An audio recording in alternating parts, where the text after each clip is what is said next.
Five, four, three, two. Hi, it's Leigh, the XTrack director, and I am here with Dr. John Flynn, one of our favorite panelists who has always been such a friend to XTrack, and we're so glad you're here. Hi. Glad- Hi, I'm happy to Hi. be here. Yes, on the wonderful Zoomies. Zoomies are great. So that to Zoom is now going to become a verb. Can I Zoom you?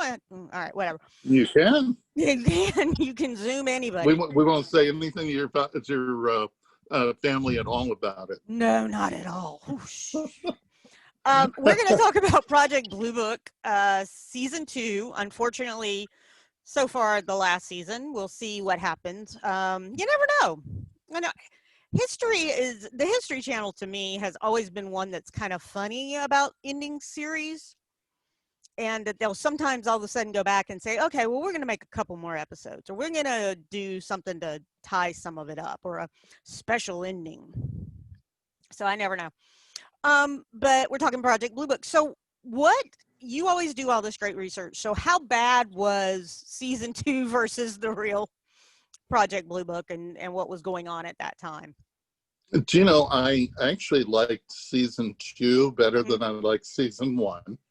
I thought that by the beginning of season 2, the characters had already been set up, and things were kind of rolling, and so I really liked that part. Yeah, you didn't have as much of the exposition of, that narrative that they have to give us because they want to set up these characters. It did seem like they did a lot of that in season 1.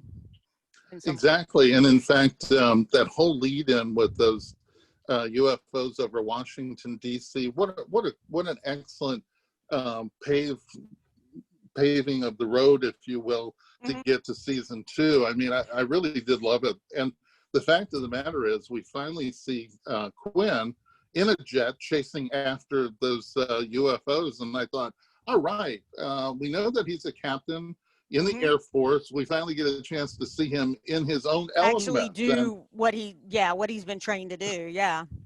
Exactly. And the other thing that I felt that they did a really good job on leading into season 2 was the fact that they were 2 individuals when the show first started. Right. And they didn't necessarily trust each other. And you remember going back to one of our favorite shows, The X-Files. Right.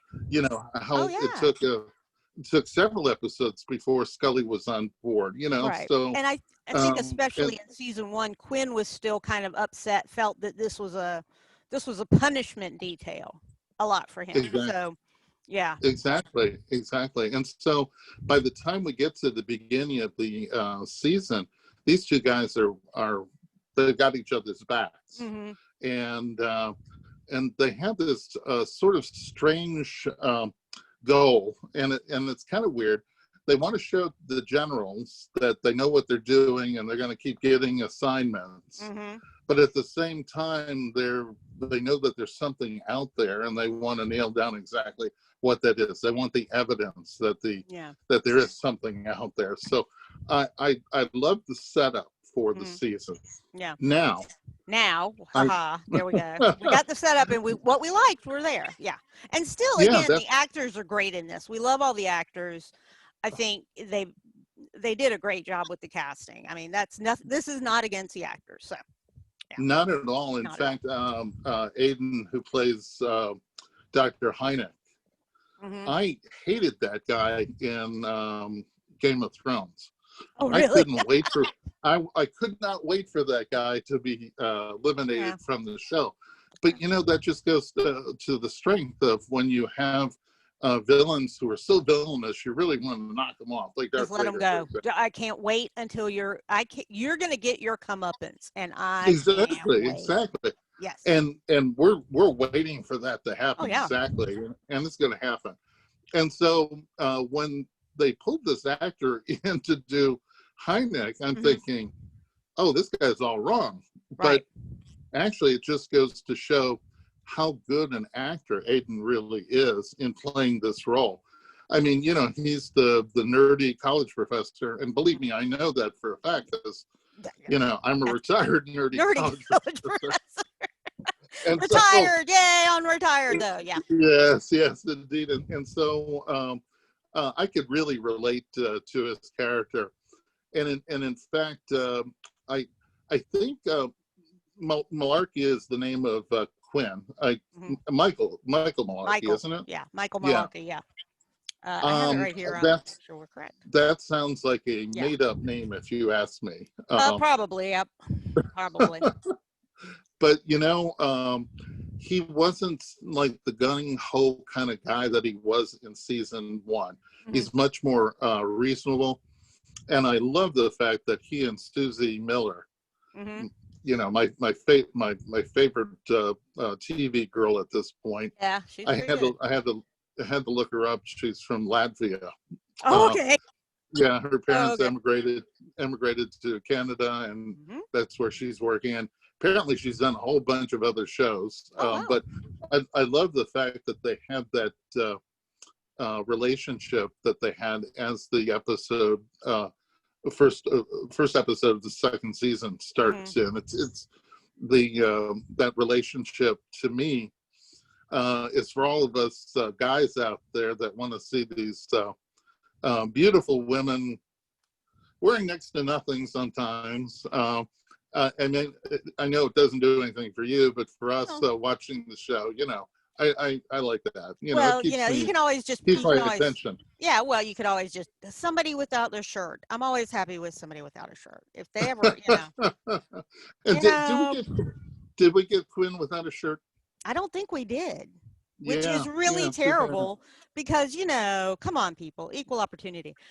I think the one thing I liked more about season 2 than season 1, and this was Hmm. upsetting to me in season 1, is Hynek seemed to be much more, the character was much more, no, this isn't real, even though he was seeing it, and to put it back in X-Files terms, Scully, there's only so many times you can see something weird and still be that skeptical. Yes, yes. And I think in season 2, and again, I think this is where they fact and fiction kind of go a little wonky, but he was much more, he was more open to it, and both of them were, and they were both like, no, there is something going on and we really do want to know what it is. And I Hmm. think you also got their frustration that nobody was believing them / listening to them and things of that nature, which I thought that actually, to me, that was where the fiction and the fact, they got it right. Oh um yeah, yeah, and yeah. as you know, with Hynek, for years he was, Hynek was the one that came up with swamp gas in Minnesota. So you know even Gerald Hmm. Ford was like, yeah, no. But I also think that Hynek, he was a government employee and there's only so much you can do. And so Hmm. I did feel that was really good. I liked how they did seem much more like a team, Yeah, yeah. not so angry. There was, he Hmm. was just, you didn't get that feeling of, I really hate being here, which you got in season 1 and you were supposed to. Again, good acting, but Hmm. that, and so that was good. And I also liked how Mimi and Alan kind of interacted. I've liked that in season 1. I liked it in season 2. I think that is Hmm. a very, it was pretty organic and felt real. It didn't feel like I'm just pushing this in. Here's the kitchen scene or whatever. It did feel, yeah, here she is Oh, serving coffee. I mean, it did feel much more like a partnership between husband and wife, and partners, as instead of anything else. And again, good acting. So I think I that was agree with you 100%. She's supposed to be the sort of amalgamation of the 50s stay-at-home mom. mm-hmm. Right. And if she had played that for another season, Mm-hmm. she would have been a character that, oh well, who needs her? This Yeah. let's get rid of her and let's go back to the UFO cool Yeah. stuff. Right. But Right. the fact that she joins a UFO group Mm-hmm. and starts sort of doing things surreptitiously, Yeah. sometimes without Hynek even knowing that she's doing it. I love that one episode where they both show up at the carnival. it's the Oh episode I yeah. called the Yeah. hillbilly episode, Yeah. Hopkinsville. Hopkinsville, yes. Hmm. And I love the fact that they're both showing up in the same place. What are you doing here? What are What you are you doing doing? here? I just Yeah, decided to show up and say hi. Yeah, yeah, no. exactly. And so, Mimi actually shows a tremendous amount of development beyond that. Let me make coffee, or oh, my son's home. Let me make him a peanut butter and jelly sandwich. Hmm. Yeah. And I really liked that part. In episode in the first season, Hmm. they really pushed that relationship between Susie and Mimi, Yes, they and did. almost to uncomfortable levels. But Yeah. Susie's trying to get information on Hmm. Mimi and what's going on, and so I accept 100% exactly what they were doing. So that Yeah. was good. Um, Now you asked me in terms of reality versus fantasy, which is Right. of course what's going on there. Hmm. Um, General Harding and General Valentine, um, I I can buy off on both of their Yeah. characters. Um, General General Harding is the equivalent of General Twining in the actual story, Yes. Right. because um, you know he's out at the Air Force Base in Ohio, and that changes names a couple of times there. And then Yes. he's asked to go in and look at the materials that have been recovered Hmm. as we flash back to Roswell. In fact, I was surprised they actually spent 2 episodes on that, but it was cool. I was Um, surprised about 2 episodes on Roswell and that they were really, yeah, I was surprised they spent that much time on it because I thought they were just going to try to, they were kind of I was worried they were going to hand wave it away, right? Okay, well, Roswell happened and we've already accepted that story and everything else. And you got to see the generals and Hynek and everybody else going, I understand that well, they never actually really said it, but you kind of got this feeling that we understand you can't tell the truth, but we really wish you could tell a little more of the truth than a weather balloon. Yeah. yes, I know. And how silly is that explanation? And they're Still, still holding to that to I know. this day. I mean, I come know. on, everybody. But Harding seems to be really troubled Hmm. by what he had to do at Yeah. Roswell in order to nail down those secrets. And now, a number of the townspeople, again, Roswell, and then of course the Majestic 12. Those are two of my areas. Yep. So when somebody comes riding in a horse, he said, "Oh, this is Mike Connors." Okay, well, Mike Connors was actually the name of an actor who played a lot of cowboys. Um, That is true. Yeah. that's yeah. This is in reality supposed to be Mac Brazel, Hmm. and the Mac Brazel is the one who owned the farm On the where farm and found it. Yeah. yeah, Found yeah, whatever that's he it. found. Yes. Right. So again, I'm wondering, why they felt the necessary, storytelling to change these people's names. I would have kept it, this is the History Channel. They're Yeah. trying to tell some degree of history. Why not just leave their names alone, and we can Yeah. figure it out from there. Well, and that was it. I understand that you used people that were in Project Blue Book. I mean, they've said that they've used generals who were there. Hmm. They changed the name to protect the innocent, however you want to put it. But yeah, something like Mac Braswell, you're like, look, you already used the name Roswell, and you're going to talk about somebody who was on a horse and found something. Pretty much anybody who's going to be interested in this show knows that's Mac Braswell. Why are Yeah, you doing yeah, this? Right. It was, yeah. exactly, Was, exactly. And the fact of the matter is, Twining, who I've spoken about on one of the XTrack panels in previous years yeah, when a we were couple years talking ago. Yeah. about the Majestic 12. Hmm. Twining does go through sort of a questioning, so that right before he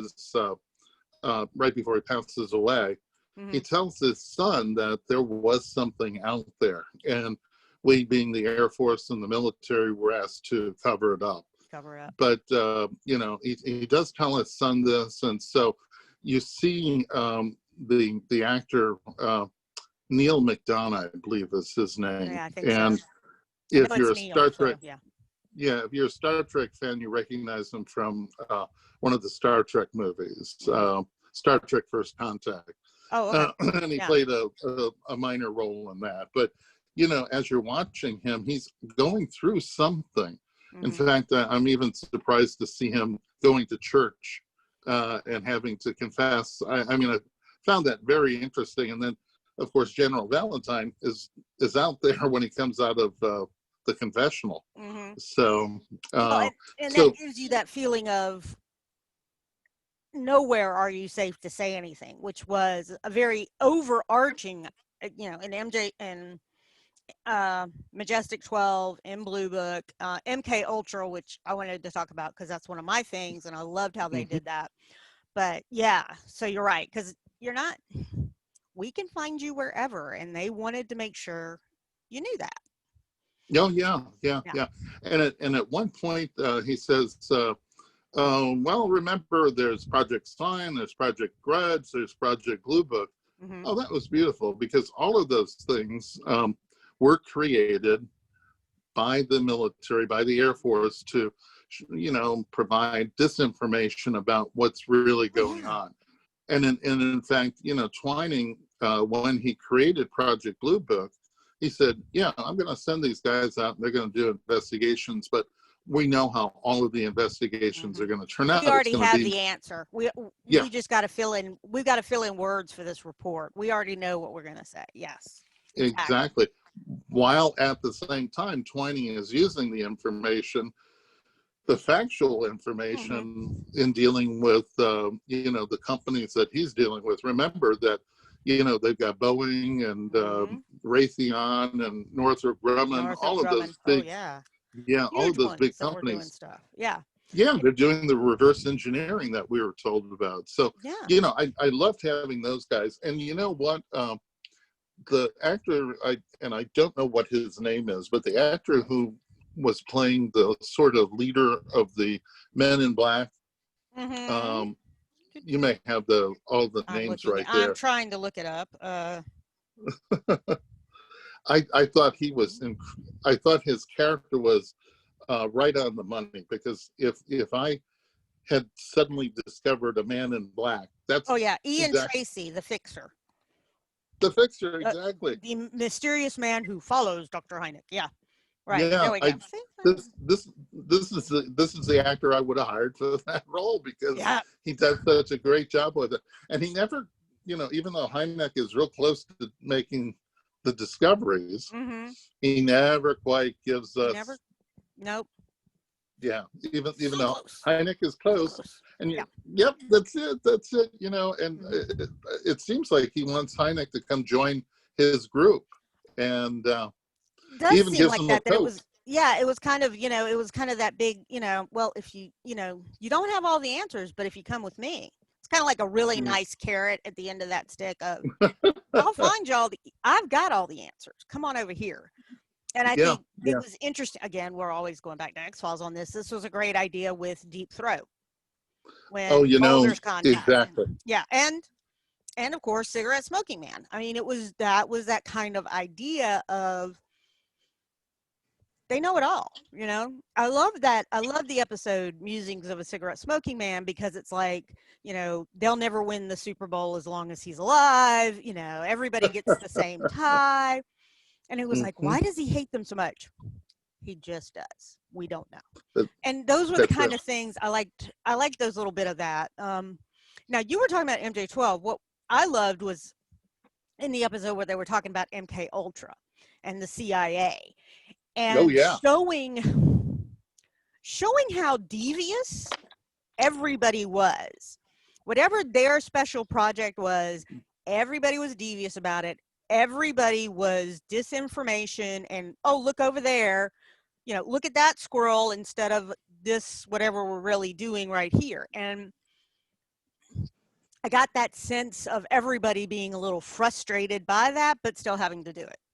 So yeah, I loved it. And MK Ultra one of my little things. It's basically what, if people don't know what MK Ultra is, it was a CIA experiment to see what could happen if they gave certain people certain drugs. And there were, my understanding is there were a lot of very weird acid trips.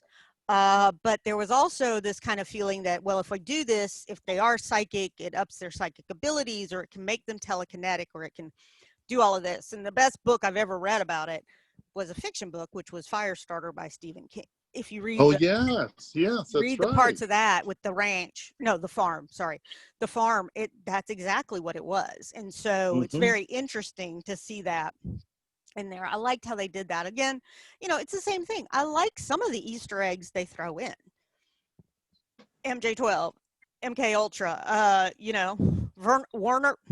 Werner von Braun. I mean, you get a little appearance by him. And Hmm. I like those things. I just find it I wish there was a little more fact with some of them, you know? Yes, yes. Yeah. Now, this is, I have my notes in the Mm-hmm. front of me. So Mm-hmm. if you see me looking back to them, That's this exactly is, what I'm doing right here. It's right here. Yeah. I just put them on I, this. Yeah. yeah, I loved having the season set up the way that it was set up, Mm-hmm. because I waited a few episodes before I started watching them. Mm-hmm. And then as it turned out, I don't know what got in the way. Maybe COVID got in the way. Yeah. I didn't have the chance to see Real all of life the at this episodes. point got in the Yeah, way. Yeah. So, yeah. yeah. But and this is not an indictment of African Americans. Okay. I liked Daniel, I think was his name, Mm-hmm. and I forget the actor's name. No, you're talking about. And Yeah. you've got your little notes I'll there. do my best. Yes. Well, I actually have the IMDb page up too, so I'm trying to find out Ah, everything. Yeah. excellent, excellent. Well, that's good. The actor was good, Mm-hmm. but I don't. Um, and this may have been done for TV Right. purposes, Sometimes, yes. but I don't believe that there would have been an African American CIA agent Yeah. Well, working in that particular role. yeah, and And that's, the only I'm sorry, you the go only first. reason why I say that Mm-hmm. is, think about the time period, 1950s, Yeah. early Yeah. 1950s. 53, folks. We're in 53 to 54 here. Yeah. Yeah, that's it. That's it. Um, you know, we didn't have any of the civil rights Not yet. actions Not having taken place, and not the large ones. you Yeah. know, yeah, most and still African Americans were sitting at the back of the bus, and Mm-hmm. they were not allowed to sit where the whites were Mm-hmm. in restaurants. I mean, this whole horrible Still an amazing amount of separate and equal. I mean, it wasn't even right. yeah. Well, and And finding someone of his race like that in the CIA, mm-hmm.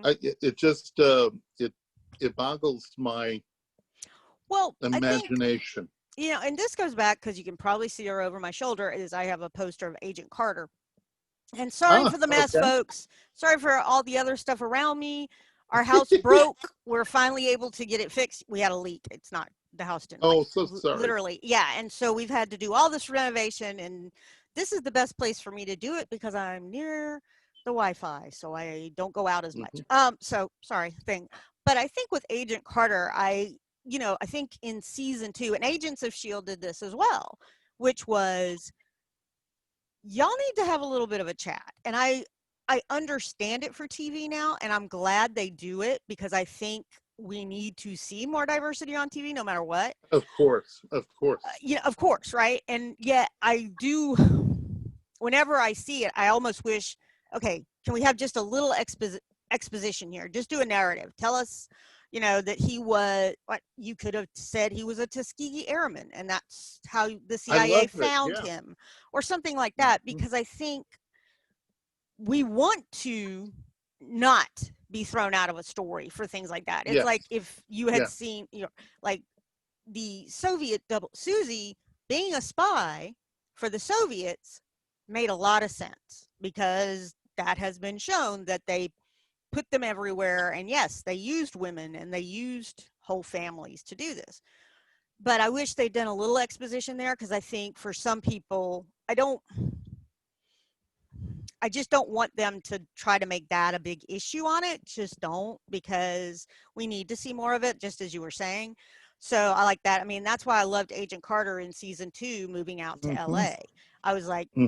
perfect. Makes Yeah. absolute sense. California was already ahead of the curve on a lot of Hmm. things. It was great. So those kind Hmm. of things. And, Shield So HR the just finally found Coulson and beat him into submission of you. No, we're gonna talk about this team you got. So, but yeah, sorry. no, that's okay. So I, again, I like the actor that they brought in for Daniel. Hmm. Um, you mentioned Tuskegee Airmen.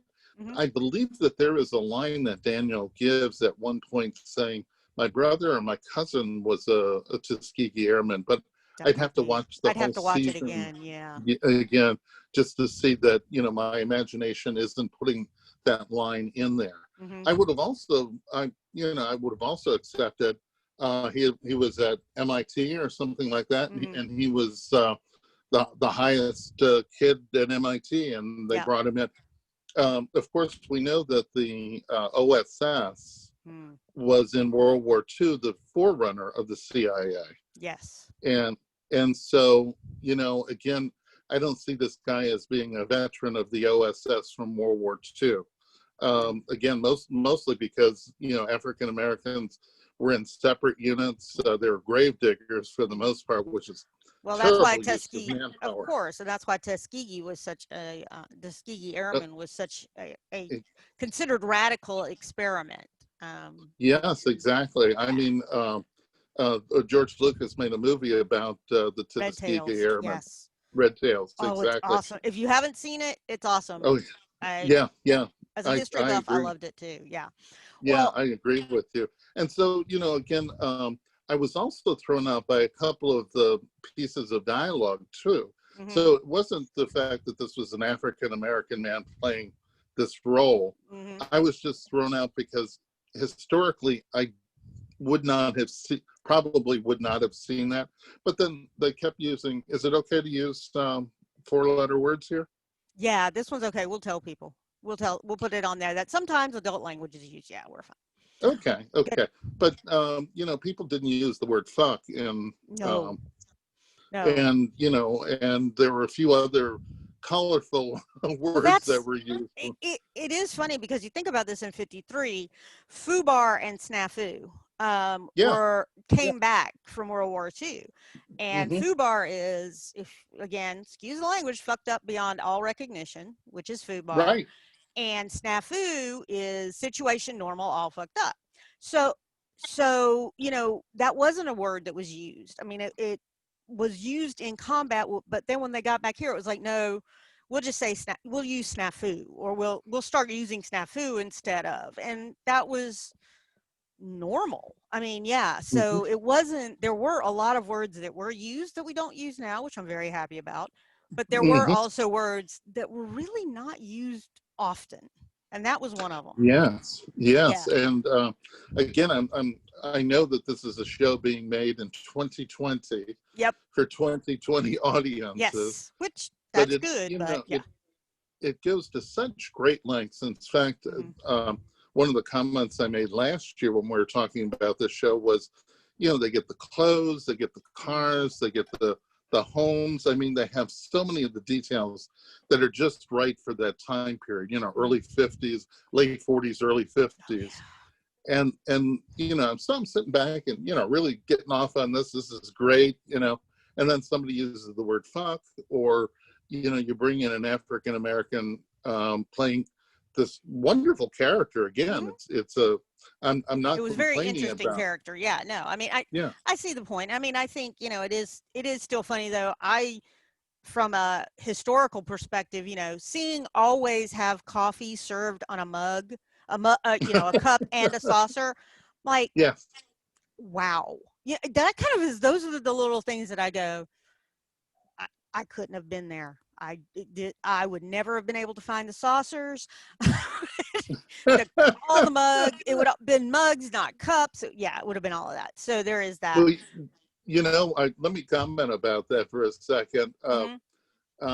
There's a scene in the movie Open Range. It's a cowboy movie.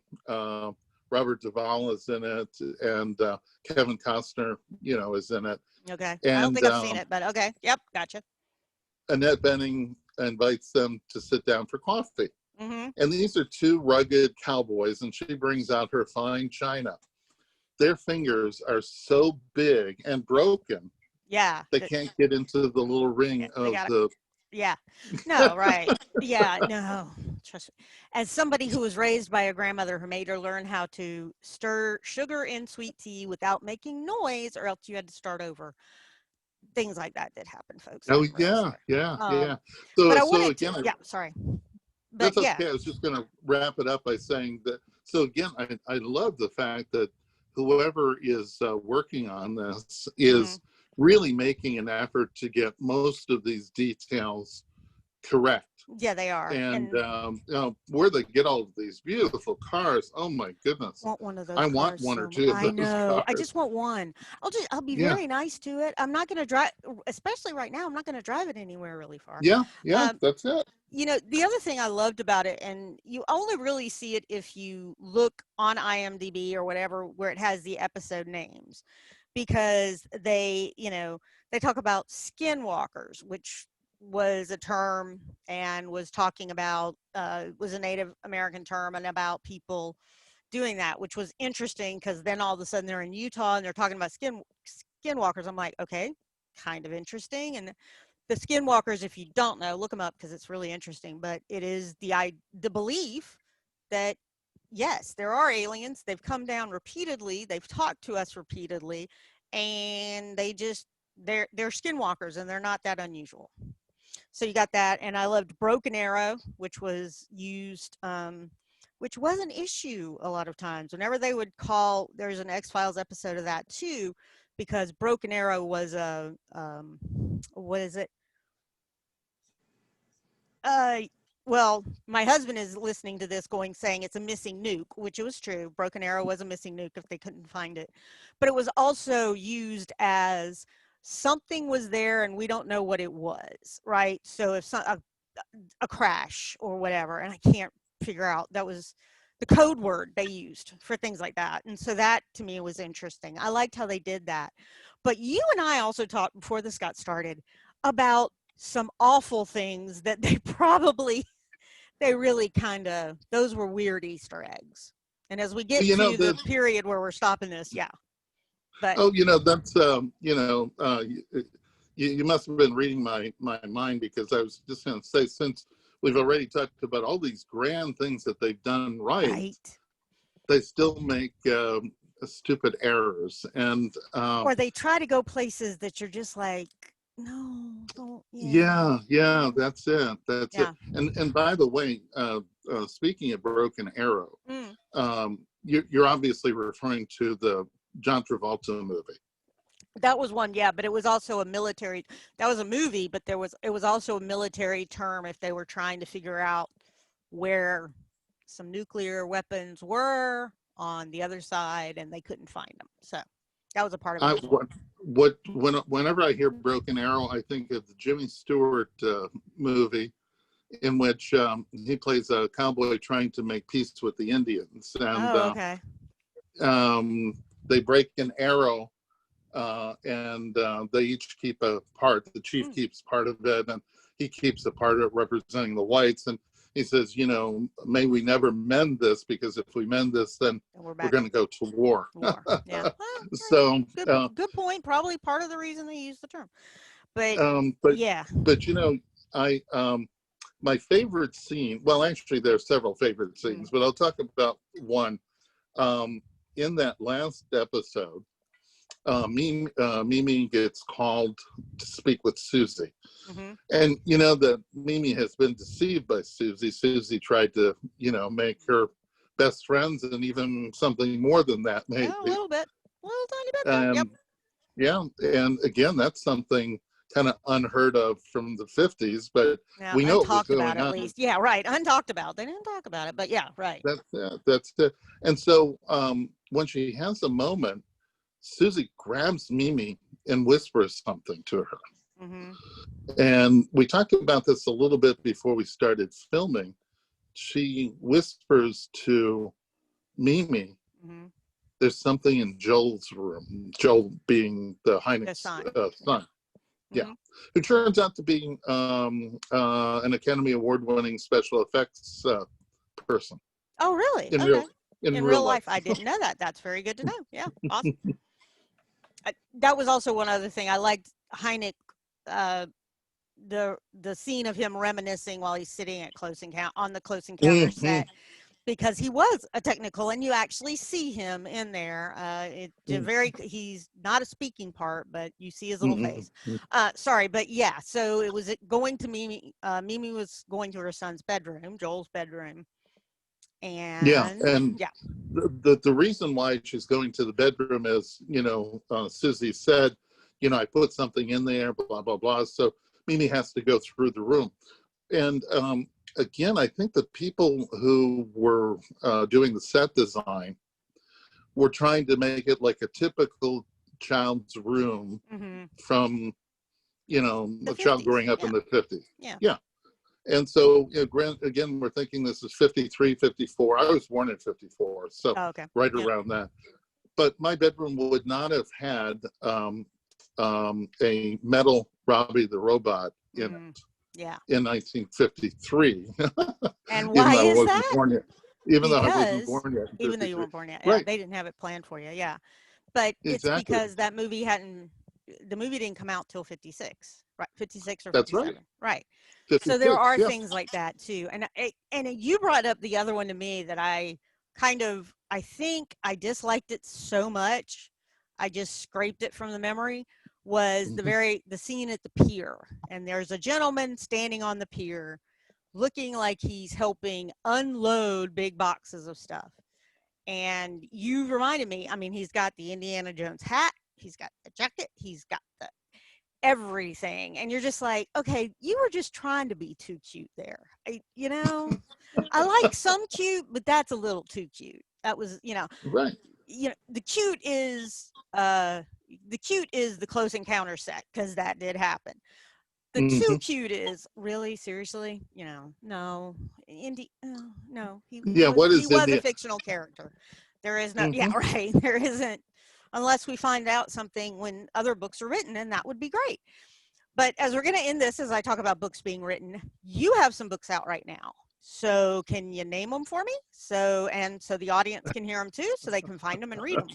Because I read your book I think you gave me a book last year or the year before, and it was about spies. Was it the CIA one? Because I got another one.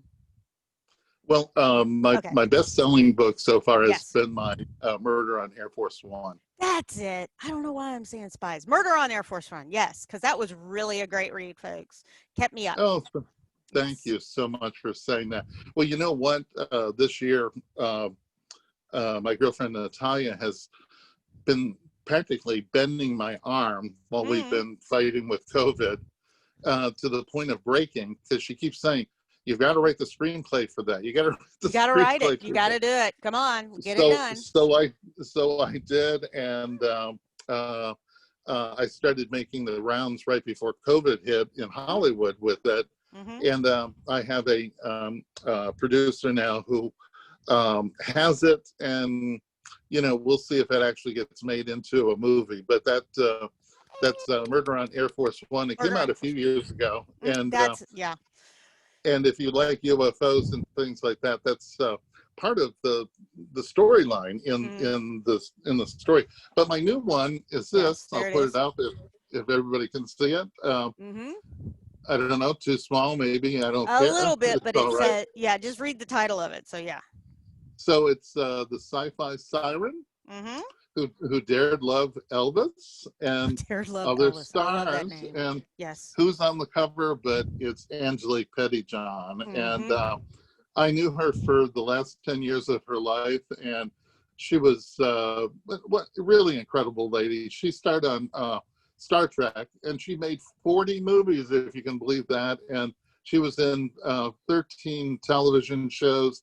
and then she also had a big career in Las Vegas. Mhm. And so So that's how, this was is that how she met Elvis? Was in Vegas, or was it? yes, Oh, exactly. wow. Okay. She had just turned 18, as a matter of fact, and this is before she was on Star Trek. Yeah.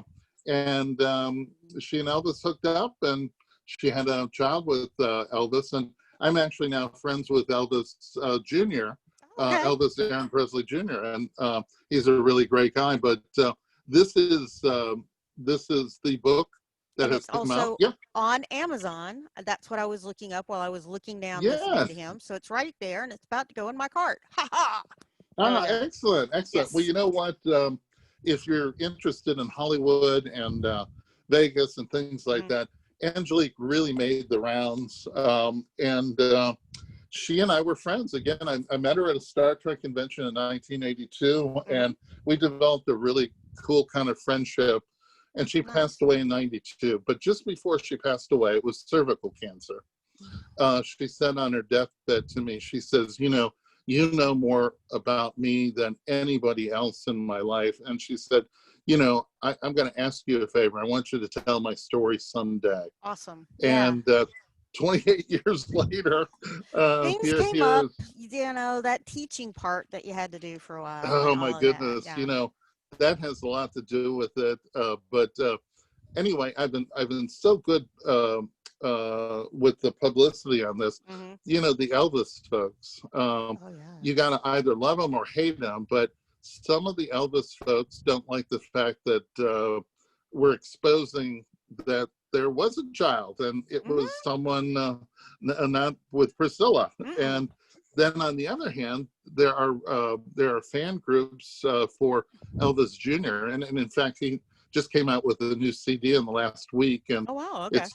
started out at 43rd place, and now it's up in the 20s. Okay. I mean, There you this go. is just like a week later, and so on the fan site, Yeah. they've been very, very good for me, Oh, because that's nice. in many ways I'm telling the story of their guy that they really love. Hmm. And if you hear Junior, and he actually, whenever we're talking, he always says, "Now remember, John, you have to call me Junior."